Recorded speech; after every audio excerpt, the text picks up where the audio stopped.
You can tell by my tires that not everybody who's driven with me is still alive.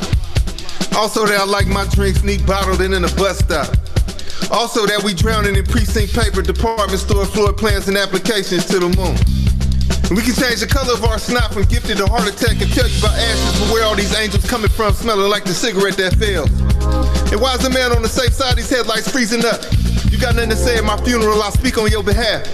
Heroin in my smile. Mountain made a flatland robbery among some things on my mind. The last store run in the name of shared afterlife. Friday to the filter. I'm a tall tale on earth, but here's to that angel that never appeared to America in the night of dog paddle and a batch of hangovers looking for a home. You know a liar wouldn't live this long. That's my humor when fences speak. On a pair of rambling dice that got unique tempers and young souls to say shut up about our city. And here title must crash over a coast, why lie? The street's teeth are in pieces. There's reservoir art on the faces of stragglers. There's sad news from back home that means we have to grow up on his behalf. Stumble back to a car full of last stand, the truth is stale but still liquor. Mr. Street will be proud of me, I'm a mural man, almost organized. Remember when my lungs would wake up last walking all morning, if it was worth it, man, I'm 3 decades homeless. And reservoir art is all I ever see. And I'm 2,000 miles from my first fight. Maybe no one really survived. Maybe I wrote my first poem for no reason. You know, the first cigarette made this parking lot my bedside. The second cigarette made this parking lot my front pocket. And next I held the witness like a newborn, no half-hearted. Riddle teeth by my art, watch how we talk in depopulated circles. You caught me, to the hangman, to the condemned. Caught me red-handed, but the hangman's hand kept moving nevertheless. Biting flags eastbound, another familiar sound effect. The revolutionary would call us a landless fire. The night train agrees that these are my keys. I'm just admiring your fabric, Lord. My art is rational, therefore my life is in danger. Traveling up the tap this time and it looks like water was never here. It's just jail noise and the jail noise politicians speak. This world is weak, lost its graffiti too many times. I tell the witness, hey man, all characters are in motion regardless of what that day did to your disposition. I also left that piece of good news in the ashtray next to my nickname. Every room has a kitchen in it, every life has company to feed. Every room has a rumble in the corner, 8th grade heroin in my hand, along with pieces of an uncle of purgatory, grease fire got us worried. The phone rings in 1988 and the epoch begins when a mother hangs up. Man, this is not writing poems. This is wishing carloads. Well.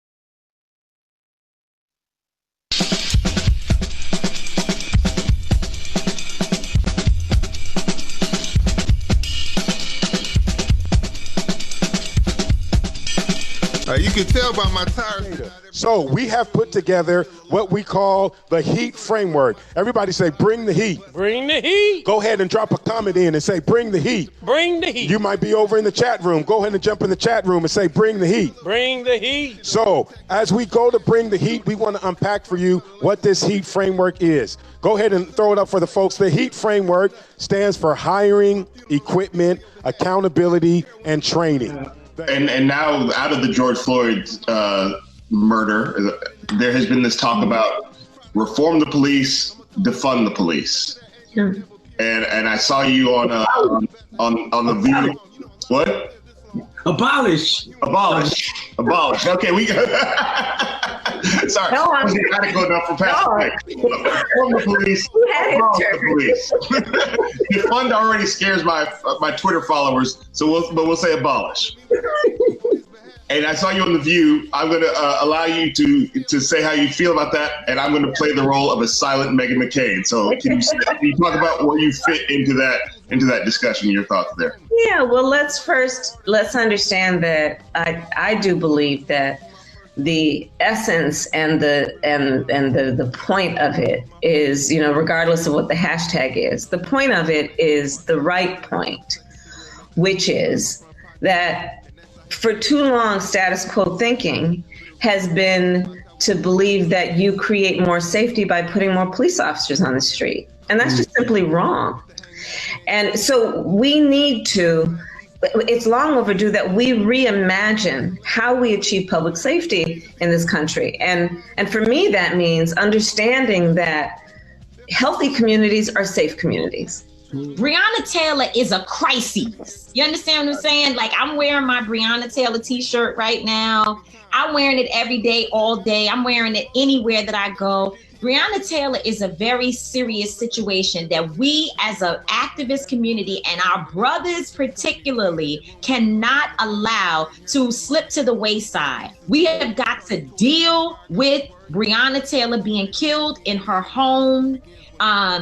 She did everything right, y'all. She did everything right. She was an EMT worker, wasn't out there dealing drugs. She wasn't, as they like to say, on the stripper pole, although I have some great friends that are, so we're not judging, but I'm just saying, they couldn't come up with the rap sheet of things to say about Breonna Taylor. Even her boyfriend, Kenny Walker, who fired the warning shot, was within the law. He had a licensed weapon, and the law in Kentucky says that he had the right to fire that one shot. So again, they couldn't find anything here, and they still killed in her home. So there's no Black person I know on this earth who feels safer when a police car pulls up behind you, right?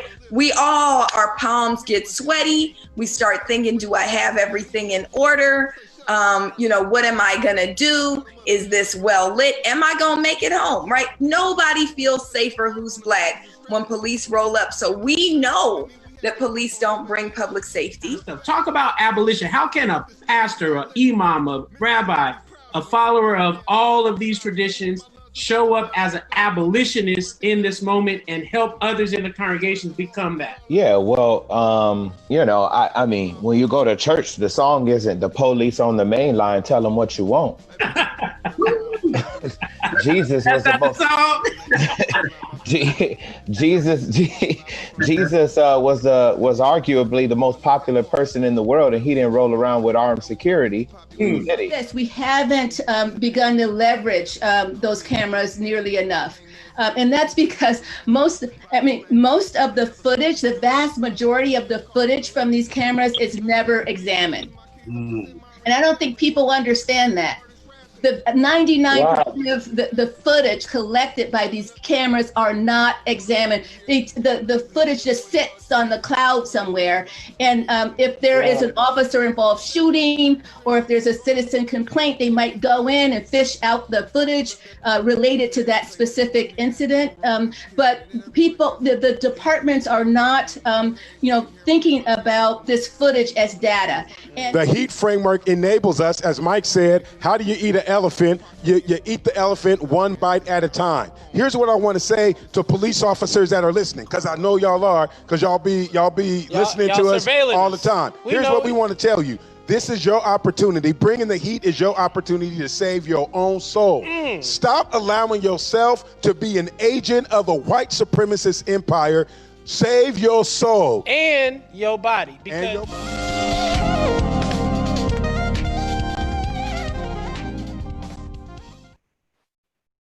Save your soul and your body. Save your soul and your body. What's up, y'all? This is what this heat work has been about for us. I'm your boy, Ben McBride. It's good to be back in the room with you in the Bring the Heat virtual town hall one last time as we get ready to shift a lot of our energy for much needed work that we need to be doing headed towards this very important election of a lifetime. But Mike left us with those words and left us, with this journey. We need to save our souls and our body.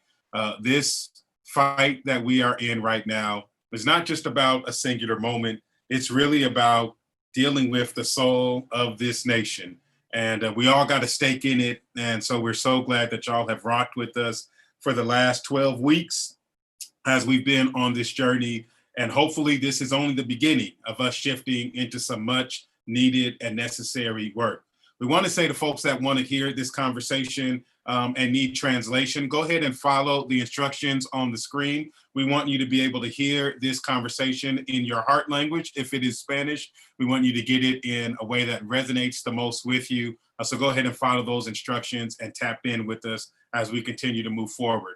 Also, if you have not already signed up for the Bring the Heat movement, text the word HEAT to 40649. Go ahead and take out your phone and text the word HEAT to 40649.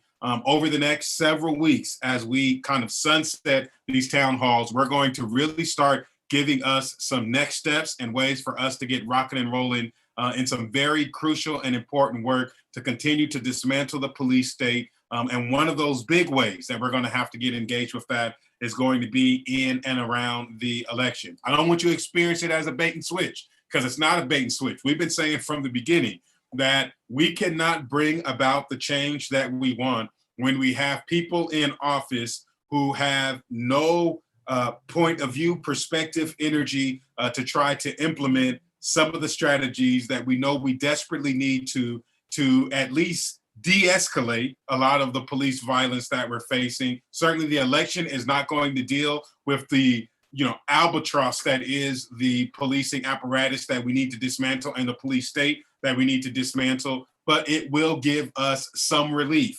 And we got to remember that for families like Jacob Blake's family and George Floyd's family and Breonna Taylor's family and Stephen Taylor, right where I live here in the East Bay, and their families, we need to keep at work where we are at work so that we can get the kind of change that is necessary. Go ahead and make sure that you jump in the chat box, whether you're watching this online on one of the channels or whether you're here in the Zoom room. Go ahead and share with us and comment for things that you're resonating with, where you've got questions, and we'll do our best to try to interact with you as we go along that journey. Again, I just want to offer gratitude.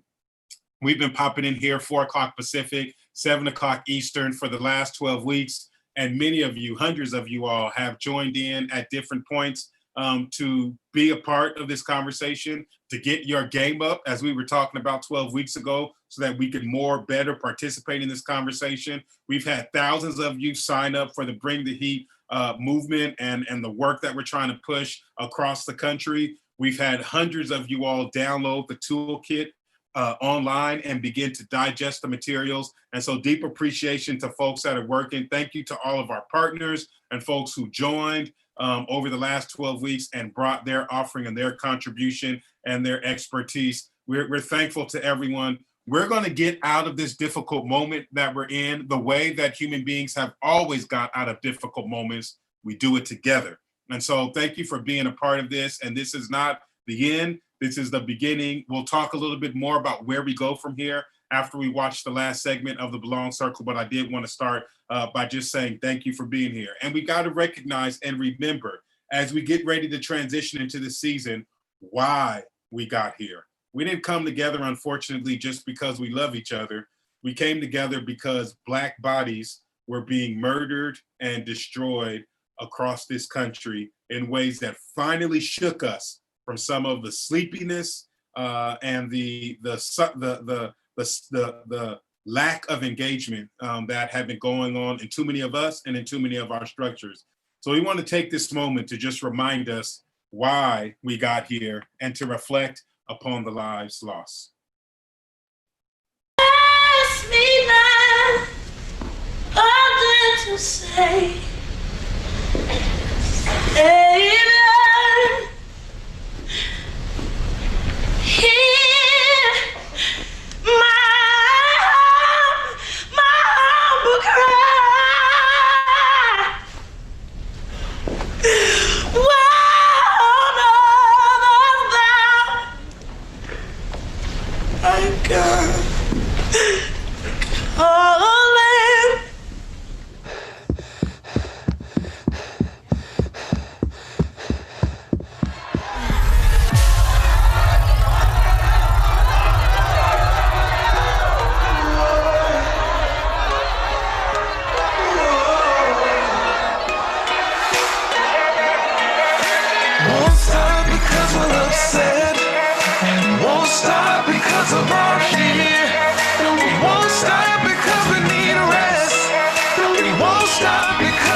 So we won't stop until we repent of all the Black bodies broken around here. This is why we've been engaged in this work. This is what the HEAT movement is all about. It's about once and for all undoing this 400-year system of destroying and plundering Black bodies by a government that is supposed to protect them. Because we know that when Black lives matter, we will create the condition for immigrants' lives and our Muslim relatives' lives and our same-gender loving loved ones' lives and the lives of all other different groups to ensure that every life is treated as sacred, every life is protected. And we know that because this country has built systems and structures over 400 years, that in order to make sure that we protect all of our lives and that we undo the way in which this system functions in systemic ways of othering groups. And we've seen that play out in the way that anti-Semitism has run rampant with the white supremacist acceleration over the last couple of years since Charlottesville. And even more recently, the way that our Asian relatives have found themselves up under deep kind of oppression in the age of COVID-19. When we can ensure that Black lives matter, we will create the conditions for ensuring that all of our loved ones are finding themselves in a wide circle of belonging. So let's keep locking in and bring the heat, breaking the change that we know we need to. So let's review really quick what that strategy has been around. We have said that the first phase of our strategy is to fire all racist cops. It has never been legislated in the history of this country that you cannot be a racist and be a cop. So we want to ensure that all of our mayors, police chiefs, and elected officials are creating a zero tolerance policy and making the public pledge to look for, to surveil their police force for all explicit forms of racism, online Facebook groups, and ensure that they are getting rid of all racist cops. The second stage, we want our cities to defund and replace.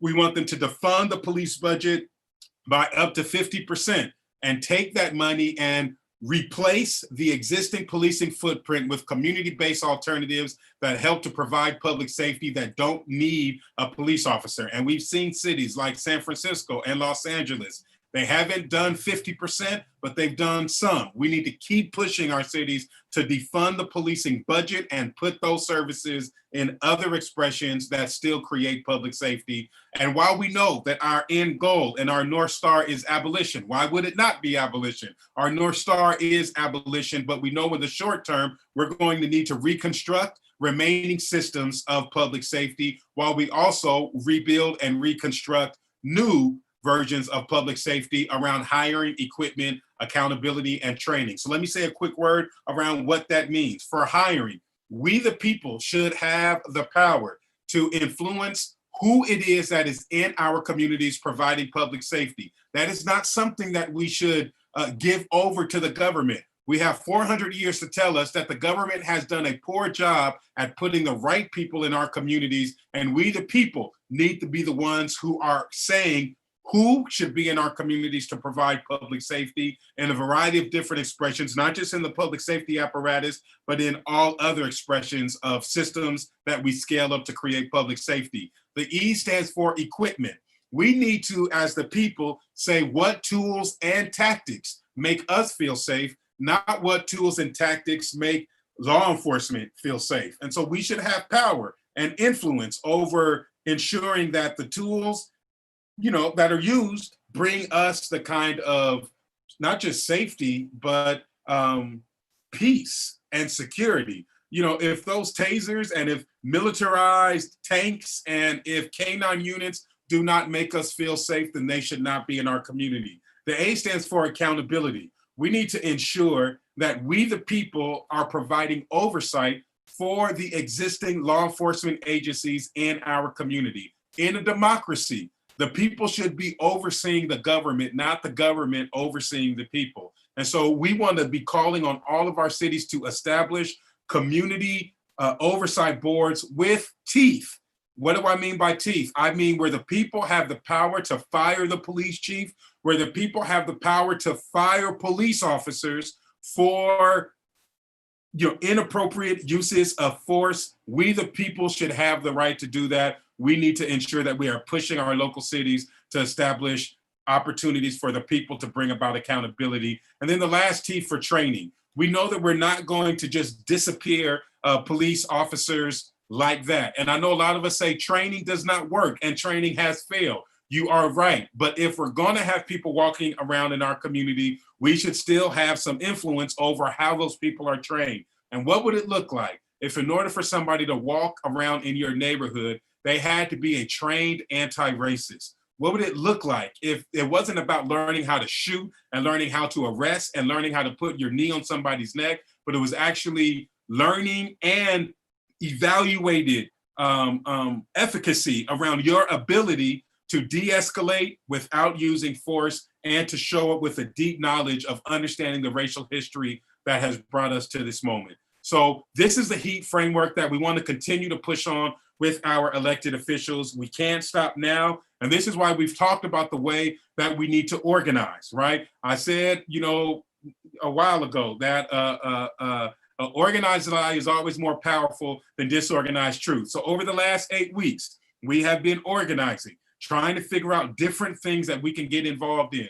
Here on week 8, it is time for us to work on getting out the vote. If you've not got engaged with the other steps that we've offered you over the last 8 weeks, you can go to the website, bringtheheat.info. You can download the toolkit. You can find this information there so that you can get active in organizing in your community. But now it is time for us to get out the vote. In 60 days, we will be voting not just for the federal election, but for many things that impact a lot of our communities. And so we've been pushing us that this November, we need to be voting for racial justice. I want to say it again, this November, vote for racial justice. And so if you're in California, I want to give you an example. There are ways that we can vote for racial justice. Proposition 17 is one of the ways that we can vote for racial justice. Do you know that right now, if you have a felony, certain felonies, and you are already been out of prison and out of being incarcerated, you still cannot vote.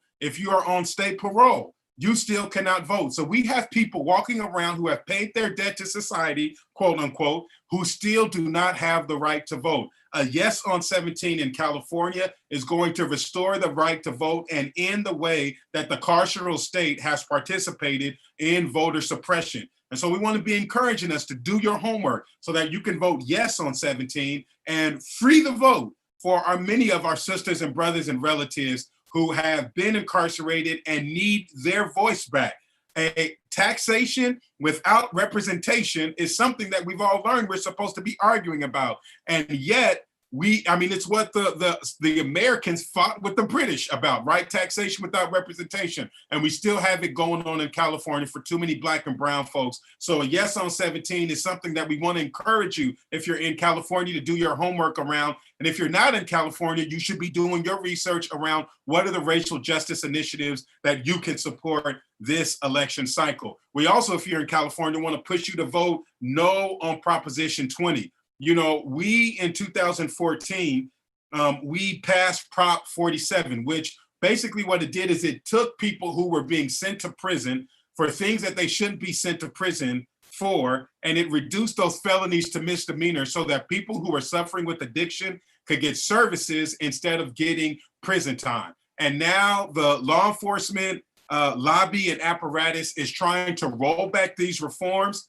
to lock up our loved ones instead of trying to create a world where they belong. So we want you to really do your homework, because we are saying no on Prop 20. Not only does it do that, but it also, Prop 20 would roll back reforms that we've made for AB 109, which actually move people from prisons back into local jail so that they can get more services and come home early. And it also makes sure that we can have people who are rehabilitating themselves inside the institutions be able to come home early. So a no on 20 equals a yes for racial justice. Again, a no on Prop 20 in California equals a yes for racial justice. So this is the kind of work that we can do. If we want to bring the heat, it's more than just focusing on the policing apparatus. It's also about having an analysis on this whole carceral state that locks up Black and brown people. This has been the history of this country, that they just moved from plantations of grass into plantations made out of concrete. which is the incarceration system. They moved from Black people picking cotton to Black people building things inside the prison. And so we must be the ones in this moment that are not advocating for a better plantation. We should be advocating for abolition and a free society where all of God's creation can live free from the kind of violence and oppression that for too long has been present in our systems. So that's why you have got to join us in this movement to get out the vote. I'm going to say a word about how you could do that, but get charged up with this video real quick around the importance of this moment. The state of our union is stronger than ever before. You will not replace us! We are building the world's most prosperous and inclusive society. Tell people not to come to our country illegally. We passed the 2 articles of impeachment. The president is impeached. Now the virus, it's going to disappear. One day it's like a miracle, it will disappear. If a city or state refuses to take the actions that are necessary, then I will deploy the United States military and quickly solve the problem for them. He won by the margin of despair. He won by the margin, the fracture of our coalition. He won by the margin of racial division. He won by default, not by genius. He won when we were asleep. We got more and more folk and fewer services. We cannot stop. We got to rise on higher. It's time for a new course, a new coalition, a new leadership. Somebody got to rise above race, rise above sex, a new leadership, a choice, a chance. There's a little shepherd boy named David. All right. Everybody in town was scared of Goliath. Little David took off his unnecessary garments. Little David didn't want to get weighted down with a lot of foolishness. Little David took what God gave him, a slingshot and a God biscuit, a rock. Our problem today is reasonably organized, non-registered blacks, Hispanics, rocks, just laying around. Students unregistered, 11 million college students who could have chosen jobs over jails, peace over war that didn't vote. Now they're crying. Rocks, just laying around. We're gonna stop the rocks that's been laying around and pick them up. That's right. Rocks, just laying around. Don't cry about what you don't have, use what you got. You want somebody who marched for you to get the right to vote, you got a choice. You want somebody who challenged corporate America to hire you and give you contracts, you got a choice.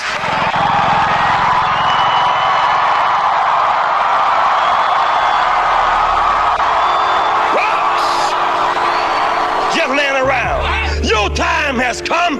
Pick up your slingshot, pick up your rock, declare our time has come. A new day has begun. Red, yellow, black, and white, we're all precious in God's sight. Our time has come. It's choice time.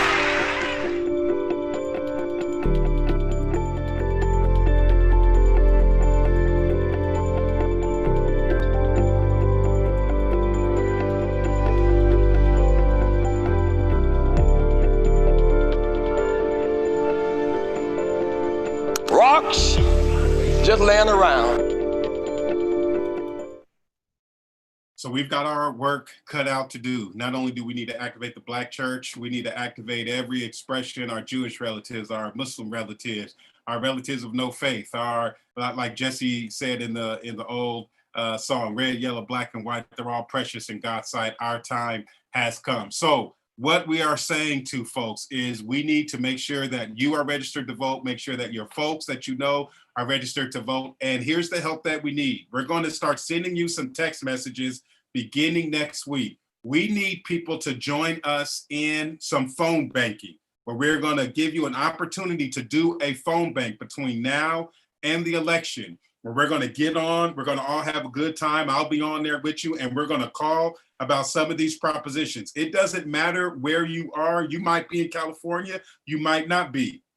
If you are not already active in the state where you are, then you can help join us where we are. But let's get on phone banks, and we're going to make calls so that we can invite and many of the people who are in our communities to not vote their own interests, but to vote the interests of those most marginalized around you. I really believe that that is a values-based way to approach democracy. If you have privilege, don't vote your own interests, vote the interests of those most marginalized around you. And that's how we can say yes to racial justice.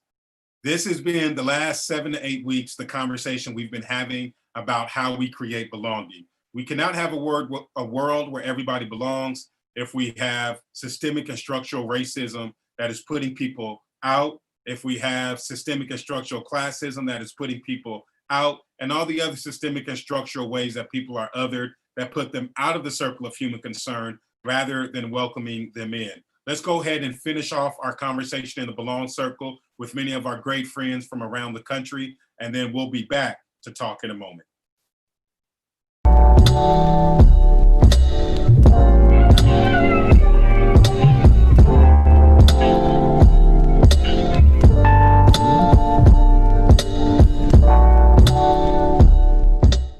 Hey, welcome back to the Belong Circle. I'm Ben McBride. You know, we've been having this conversation about building belonging culturally and structurally, and we know that it's going to take a lot of imagination for us to actually build a world we've never seen before. Now, our ancestors built the pyramids, and some of them built the great cathedrals in Europe, and they got up every day drawing plans of buildings and structures that they knew they would never physically step into, but their grandchildren would. What's the kind of imagination that we need to have in this moment to build a world, not that we necessarily are going to step into tomorrow, but a world that is worthy of the generations to follow? This COVID crisis is calling on us to build a better world for future generations to inherit. And this conversation that we're having is necessary for us to think about our role in that story. Let's come back and join the circle.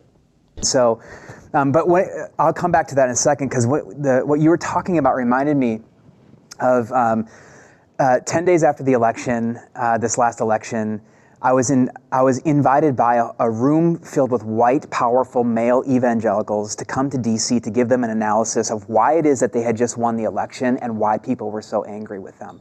So, I give this group of very, very powerful people credit for actually asking the question. However, I think they were asking the wrong people. So they invited me and 3 people to come in and offer an analysis.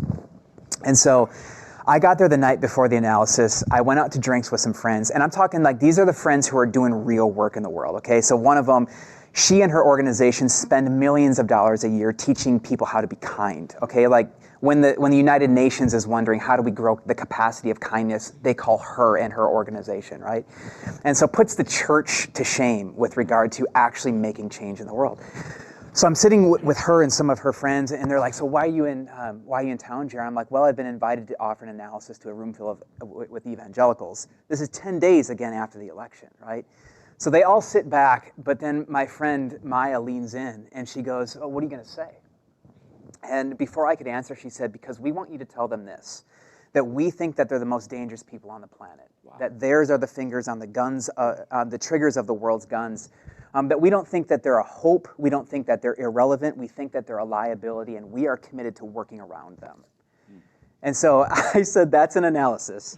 And I'll gauge the rapport in the room tomorrow to see if I'm going to actually offer that input. And which I ended up doing because in the room, I was offering a theological critique of of exclusion. There's a theology that forms white evangelicals' repulsion of anybody who is not like them. And that's for a whole nother conversation, but there was enough of a lean-in in the room to say, I think we're asking the wrong people. I think the analysis that I received last night, which I then played out for them, we need to be asking them to help us understand ourselves, because outside of the fishbowl, I think there's a more accurate analysis. What I'm recognizing, and based on Maya's input and others, is that kilned into the consciousness of white evangelicals is victory through violence, and is a fierce commitment to self-sufficiency. So like the question, how do white folk participate in co-creation? It has never occurred to white evangelicals that the solutions that plague the impacted communities have been germinating within their souls for millennia. It hasn't even occurred to white folk that that's the truth, because we have been groomed to attain, accumulate, and then protect power and abundance and safety. And then we don't do co-creation, we do dominance, right? And so that's why I'm saying, in order for white evangelicals to show up differently, it's not a new skill set that we need to learn. It is a process of deep transformation that needs to occur. So how are we going to get people there? So there's a couple thoughts that I have, because I think there's some good news. There are enough restless white people who are rooted in evangelicalism that are recognizing none of this works anymore.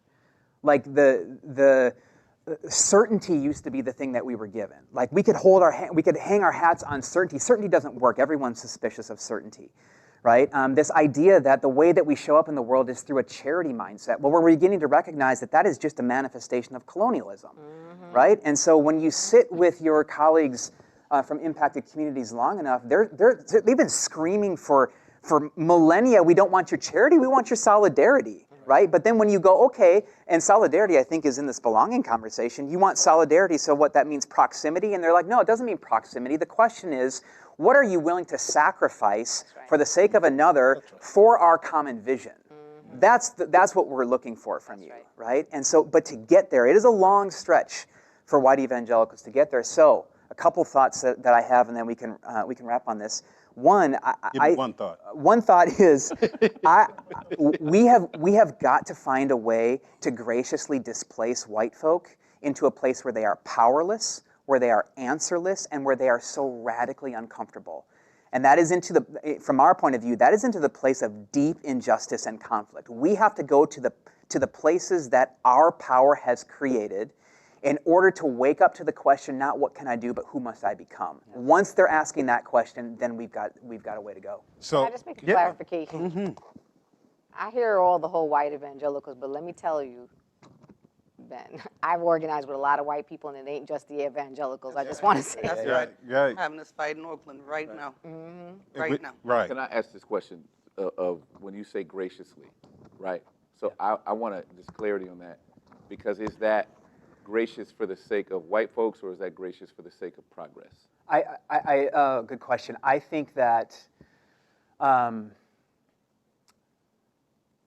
I've been in enough settings where it's very, very challenging. Like Linda, you said, and I love this, like we have to be able to come into spaces where we're bringing all that we are, and some of that's really messy, you know? And I've been in enough spaces where I've watched white folk try to bring all that they are in their mess, and there actually isn't space for that.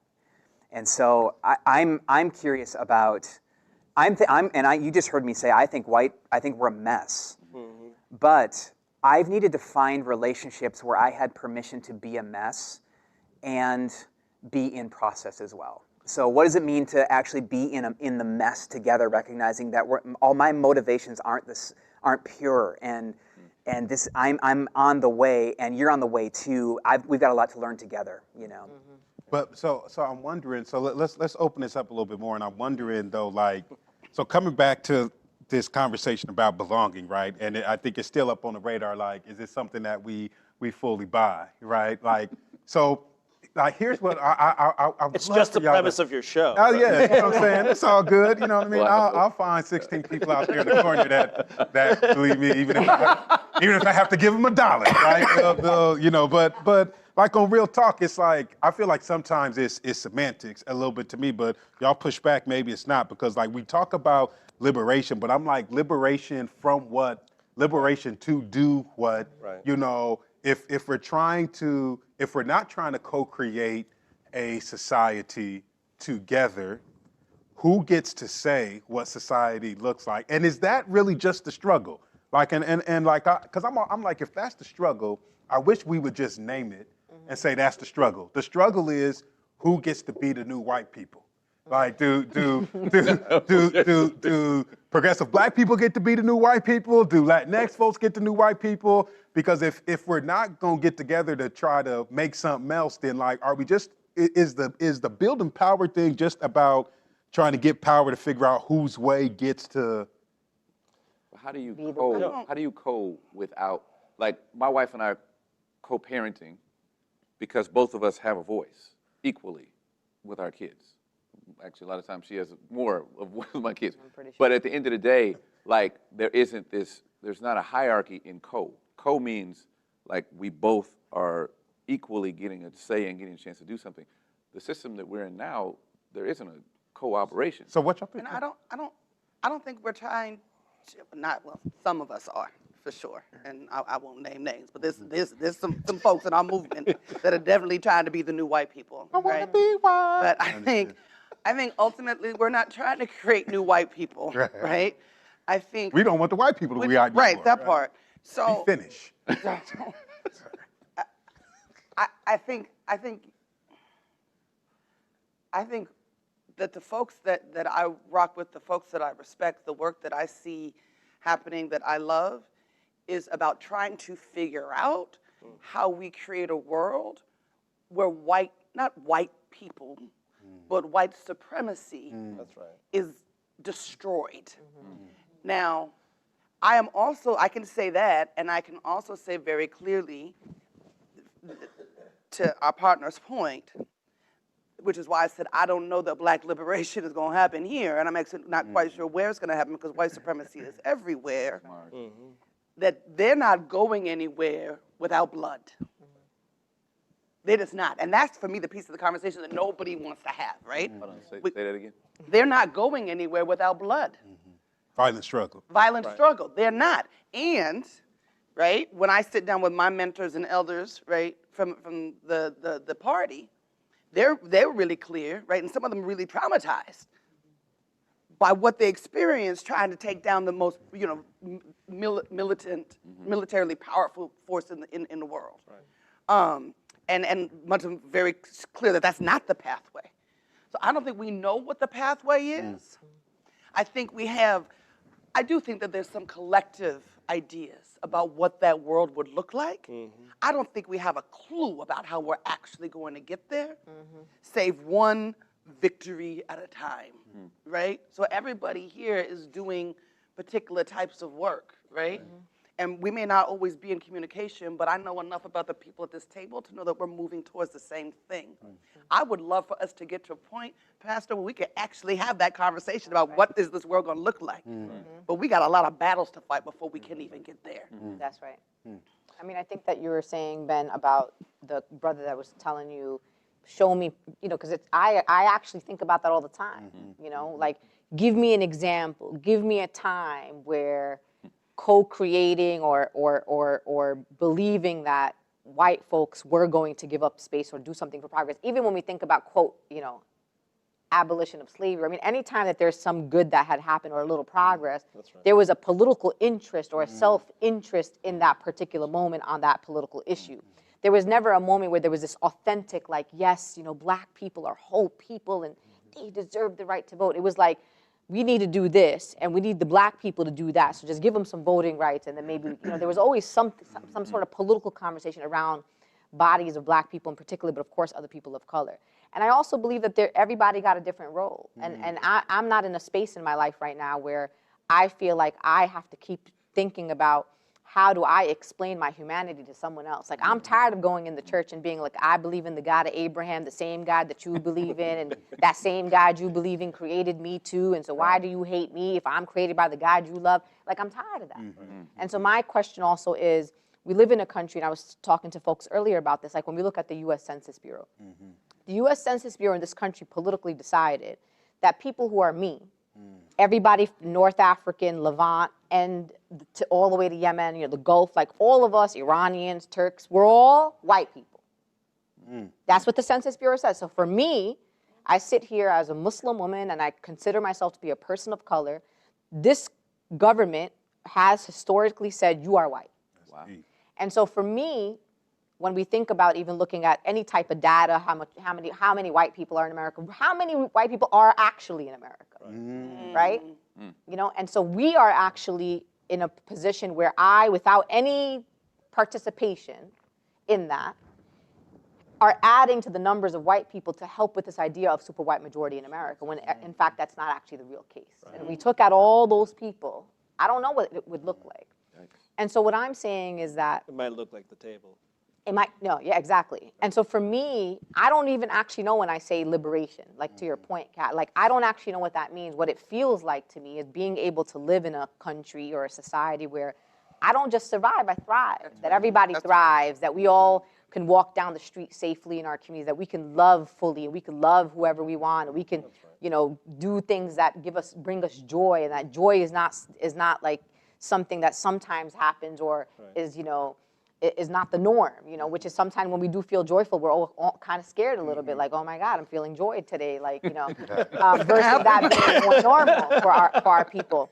But in the movements that we're also a part of, like, you know, to Jared's point about this idea of like creating space versus filling space, that's not what's happening. There's a lot of filling of space by white folks because white folks fund a lot of the movements that we're a part of.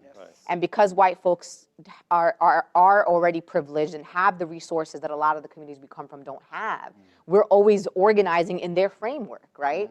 So if you don't say things that make white people feel comfortable, you can't come and bring your truth to that table. So the white people are never gonna hear my truth because I'm not palpable enough for white people to be in a space to give them my truth and to talk about the things that impact my people.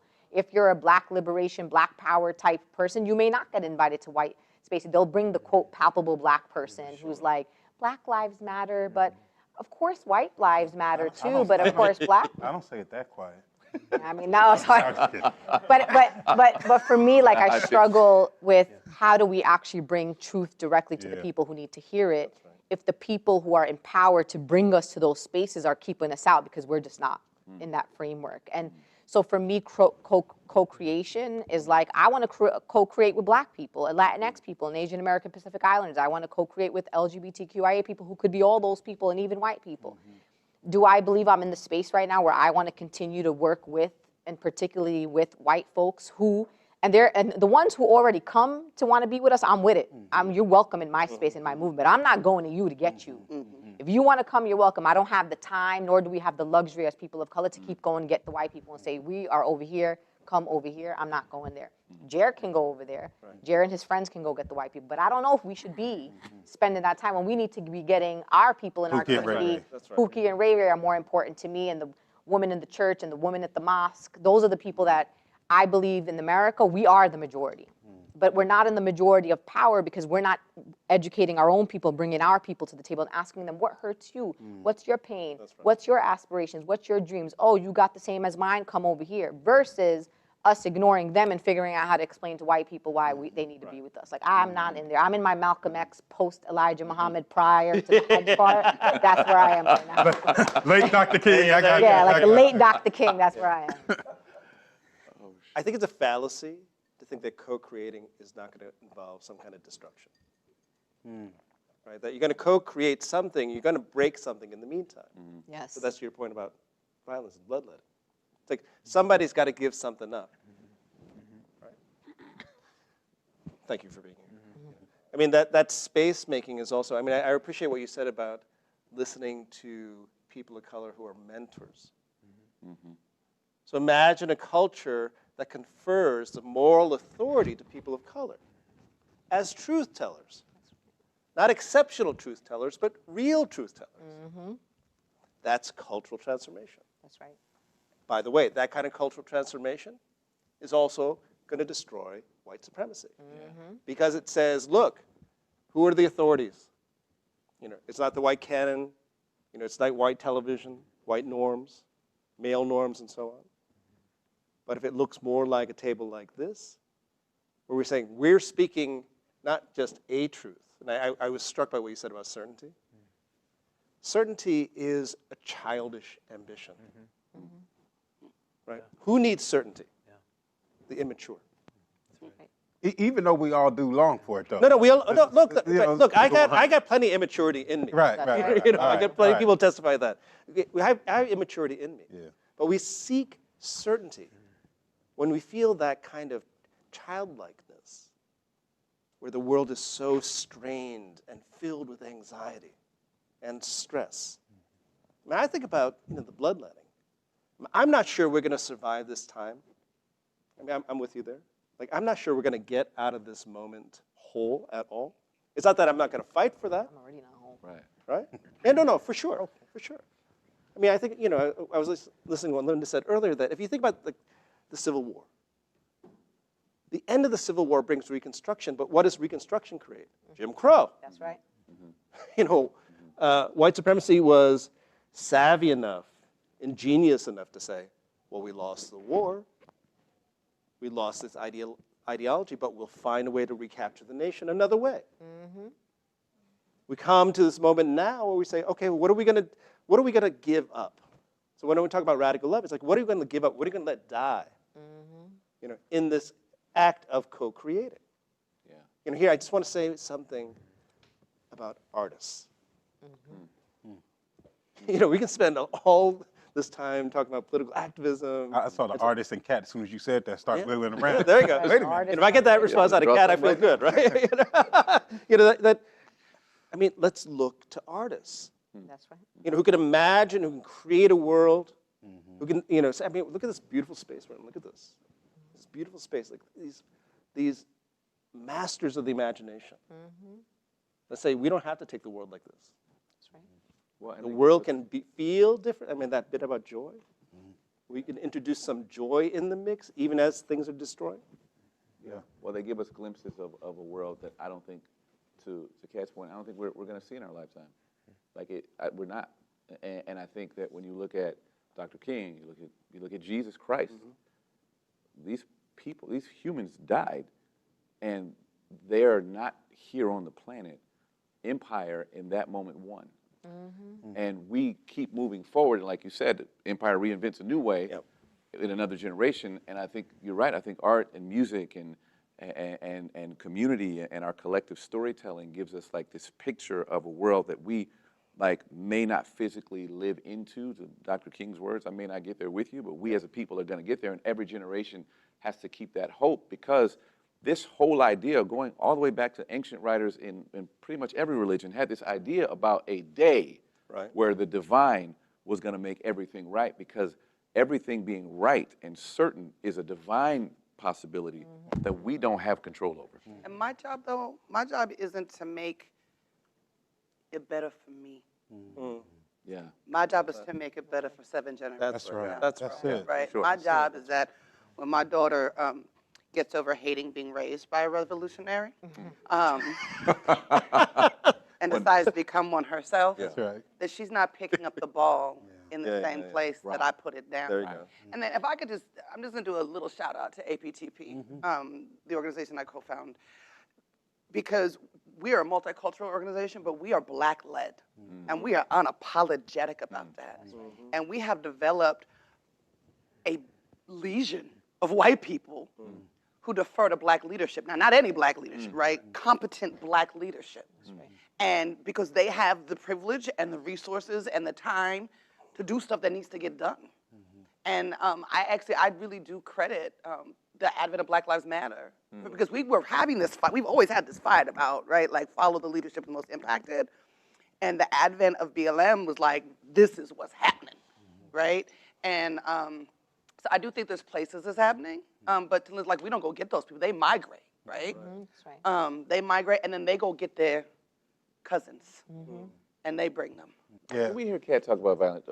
We can edit it out if we can't do it, but about violent struggle, because you talked about FTP, and I felt something when you said that. Like I felt this, like that there's something real and deep and gritty about that speaks to this we're talking about belonging. Yeah, but like, and we need to say for all those that need an acronym explanation. You want me to say it? You gonna say it? P means fuck the police. I can Okay. say it. I'm not gonna burn it. Oh, I'm like, He was like, I know you're gonna burn you it. know. Go ahead. But yeah. Yeah, but I think that idea of like, I just want to hear more about this whole bloodletting and violent struggle, because Sure. it's one of those things we bring up and then we're like, we just move past it like it's not a part of the conversation. You know, we used to.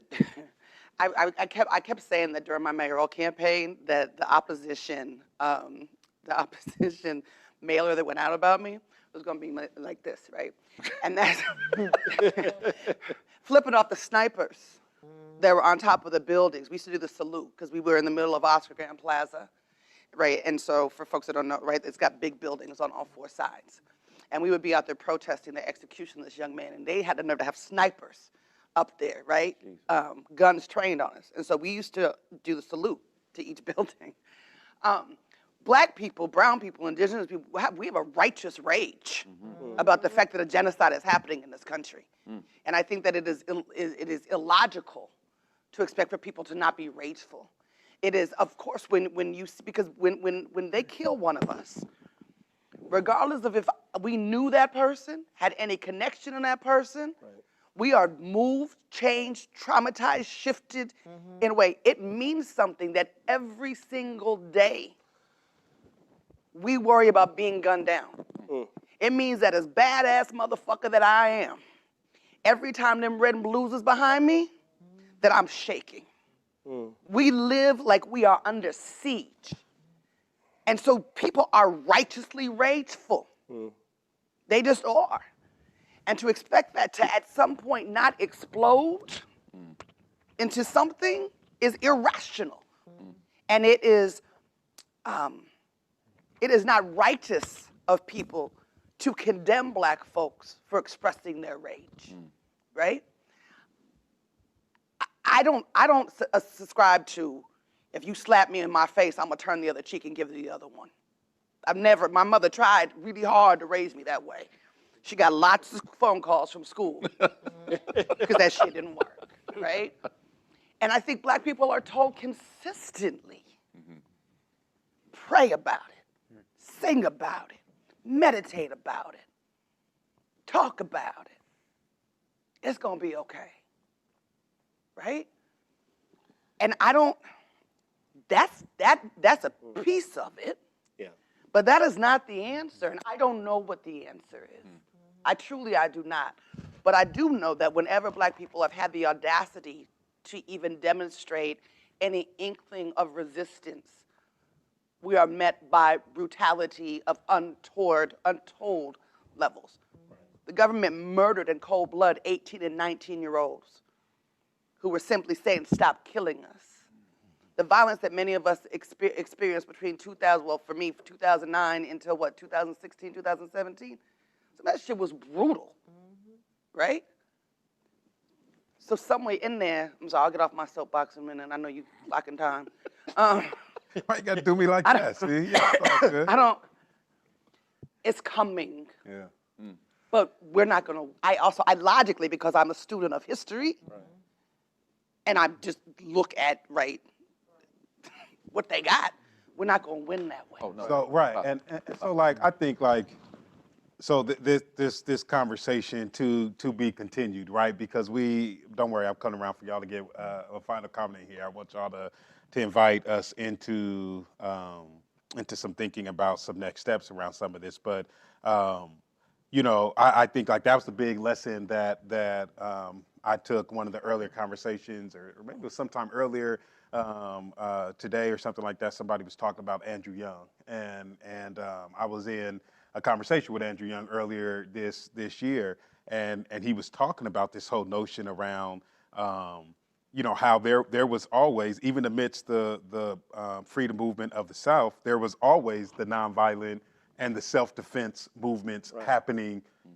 right alongside one another. And it's just that the nonviolent movement is the one that gets talked about, in the self-defense movement, and the Deacons of Defense and all of that where wasn't held up. And yet, I think that whether the country goes the way of violence or not, I mean, I'm a person that thinks that it's more likely than not that it will. go into some type of violent struggle just because I think America was built on violence and it was built on the gun, and it's not going to get rid of the gun unless it goes through some deep, I just don't know how that would happen. But it lifts up for me this notion that there's a spiritual, not religious dimension to this problem that we're in, that only a spiritual solution will fix. And if we only try to go about the spiritual problem with a political solution, we will lose, because it's not a political problem. It's a deep spiritual crisis around, in my view, of like, you know, can we trust each other's humanity to be a part of building systems in the future that we can all belong to and thrive in?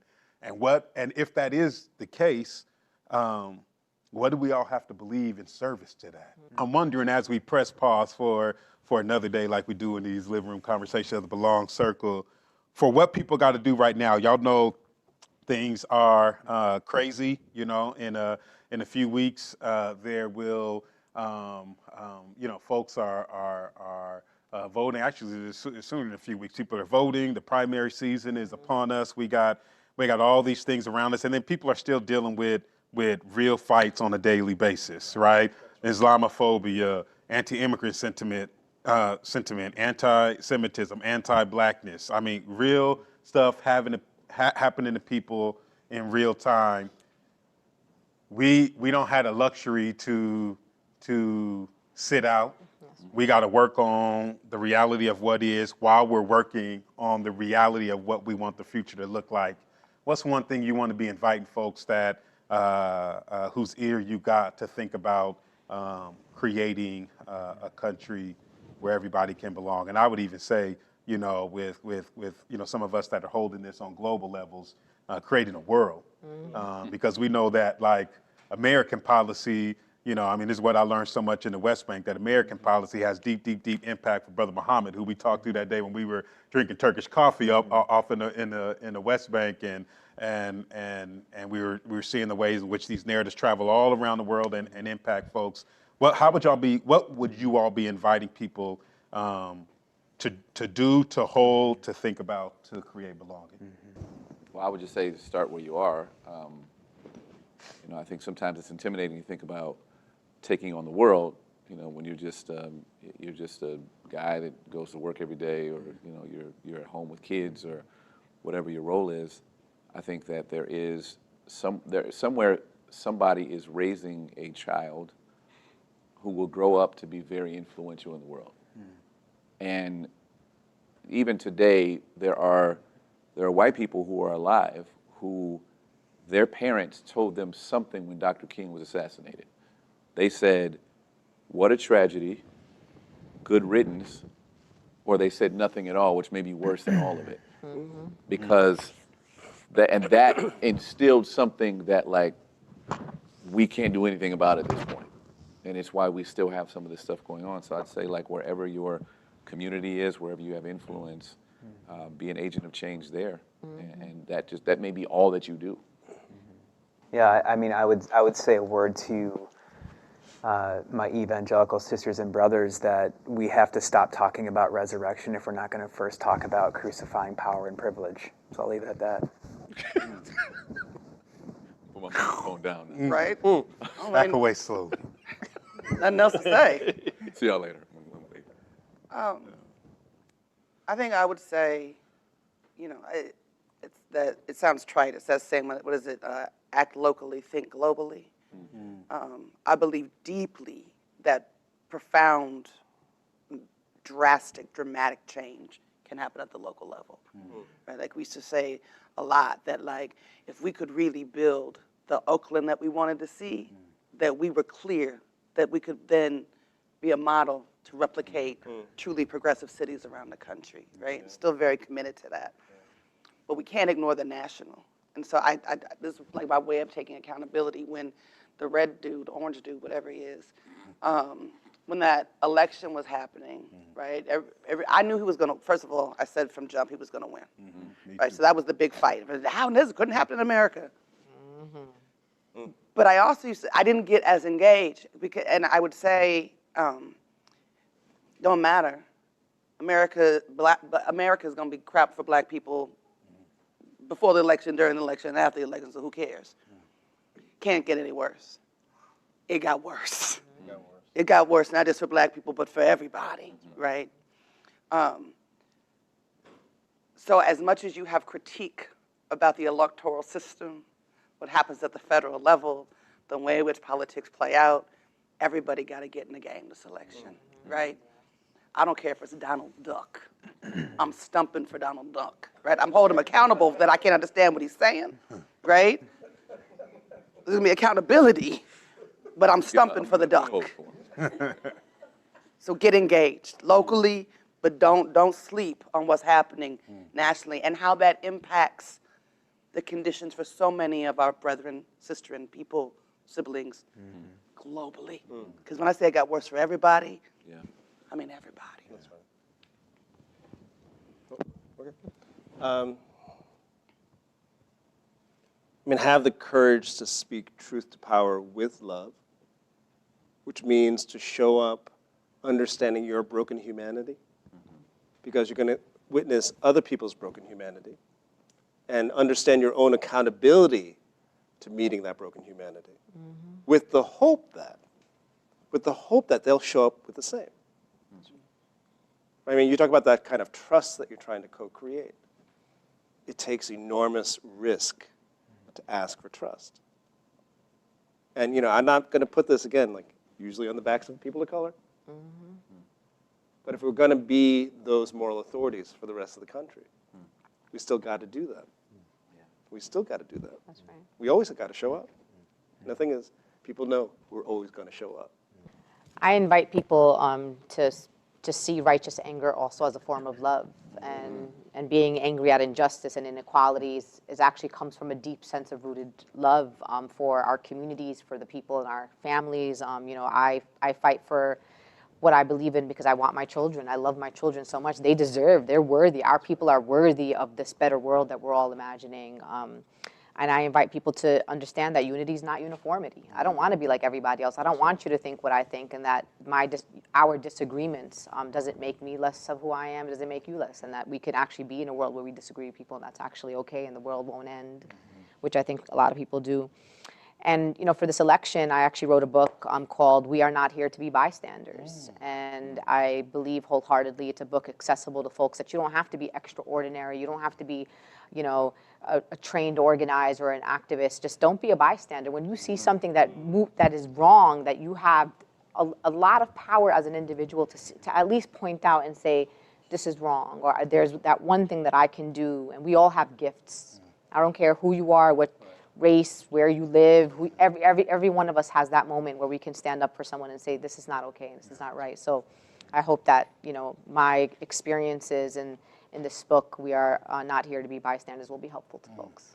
Let's not be bystanders. You know, I was finishing up a day of doing some organizing work in Oakland, and I went over to the Starbucks. A lot of my stories, for people that hear me tell stories, always end up at Starbucks because I haven't been able to get myself free from that colonial apparatus. But in any case, I was at Starbucks, and there was a sister there, and little boy was in there, and he was throwing a tantrum, you know, and he's rolling around on the ground. He's pulling the coffee out the wicker baskets, and he's throwing a little tantrum. So, you know, I'm sitting there on the side a little bit, and I'm looking at little man, and I'm like, you know what I'm saying, come on, little man, you got to get it together, you know what I'm saying? Because where I'm from, you know what I'm saying, you don't get to roll around in cafes in the public and stuff like that. So I was like, somebody need to lay hands on him, right, in the name of all things that are decent and disciplined, right? And so I was kind of looking at that, and then like, why am I tripping on little dude? He ain't my son. So I'm going through this whole thing in my mind. Latina's sister comes in. She gets behind the sister that was in line. She's got a little 2-year-old daughter with her. So she comes in, and she sees little man, you know, rolling around on the ground. She stops. She leans both her hands on her hips, leans over and starts staring at him. And she walks over to him, and she puts her hand on his shoulder.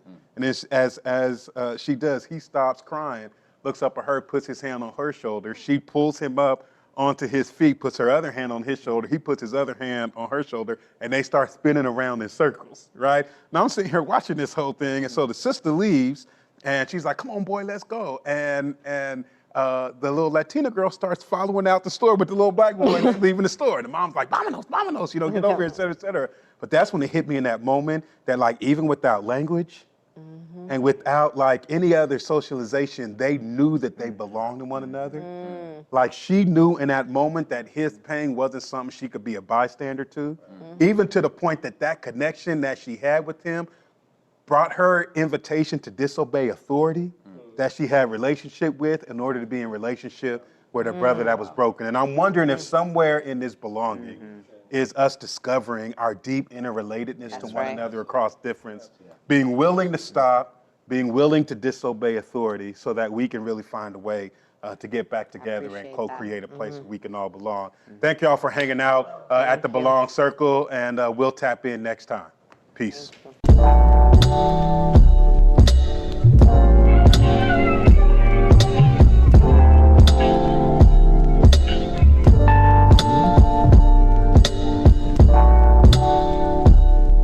Hey, thanks for joining us here at the Belong Circle. We want you to go to social media and follow us on Twitter, Instagram, and Facebook so you can receive some daily content about belonging and stay a part of the conversation.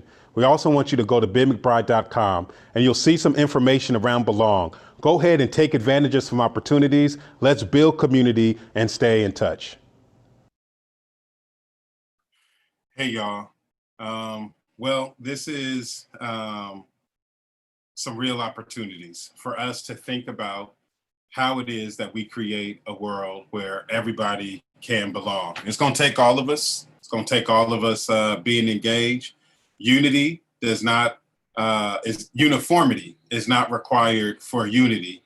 We're all going to have some different points of view. The question is, how can we come together across our differences and create some cultural and some structural belonging? So my hope over this last 12 weeks is that you're leaning in, and let's keep leaning in so that we can bring the heat, dismantle the police state, and let's create a culture where all of us, and structures where all of us can belong.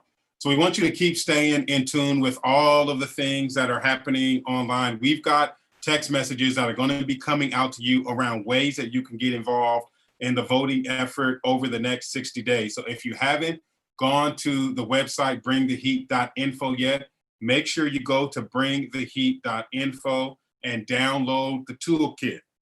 That's a way that you can just make sure that you get yourself going around some of the policing work and lean forward into the work. If you haven't done so already, text the word HEAT to 40649. Again, text the word HEAT to 40649 so you can get all of the text message updates that will be coming down. We don't want you also to forget that you need to get yourself one of these Fire Fist t-shirts. I just had somebody post a picture earlier today who got their t-shirt in the mail. And again, we are taking the proceeds from these t-shirts and putting them towards our Mask for the People effort, which is helping to get PPE to vulnerable communities around the country. So we buy a t-shirt, we help save a life. These are all the ways that you can get involved. It's been a long journey. We're not going away, but we are going to hit pause for about a month or so, and then we're going to step into some work together to really try to ensure that we turn this election into a racial justice election where we don't vote our own interests, but we vote the interests of those most marginalized around us. I want to thank y'all for being a part of the community. We're not going to stop, but we are going to press pause. And so we'll finish one last time for now. In the words of Sister Assata Shakur, it is our duty to fight for our freedom. It is our duty to win. We must love and support one another. We have nothing to lose but our chains. Peace and God bless. I'll catch you on the other side.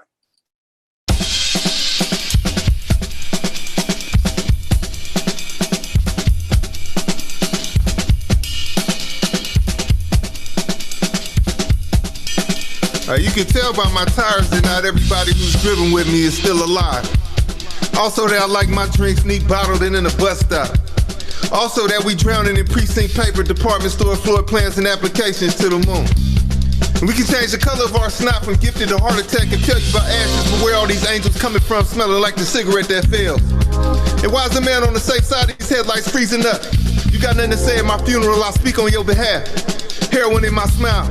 Mountain made a flatland robbery among some things on my mind. The last store run in the name of shared afterlife. Friday to the filter. I'm a tall tale on earth, but here's to that angel that never appeared to America in the night. A dog paddling a batch of hangovers looking for a home. You know a liar wouldn't live this long. That's my humor when fences speak. On a pair of rambling dice, got unique tempers and young souls to say shut up about our city. And here title must crash over a coast, why lie? The street's teeth are in pieces. There's reservoir art on the faces of stragglers. There's sad news from back home that means we have to grow up on his behalf. Stumble back to a car full of last stand, the truth is stale but still liquor. Mr. Street will be proud of me, I'm a mural man, almost organized. Remember when my lungs would wake up last walking all morning, if it was worth it, man, I'm 3 decades home.